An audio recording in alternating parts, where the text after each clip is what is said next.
Всеки ден срещаме различни хора. Ние сме тези хора. С различни житейски истории, очаквания и мечти. С различни разбирания за света. За нас непредвидимите ситуации са ежедневие. Защото сигурността е наш дълг.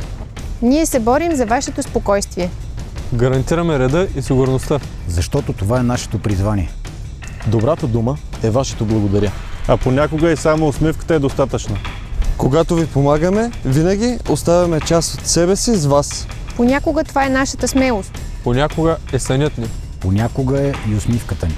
А понякога е усещането за добре свършена работа. Грижата и споменът. Че някой е бил до теб, когато си имал нужда. Понякога не знам дали отново ще се прибера вкъщи. Понякога се питам дали бях достатъчно добър. Понякога ме е страх. Защото отвъд униформата. Аз съм преди всичко човек. Също като теб.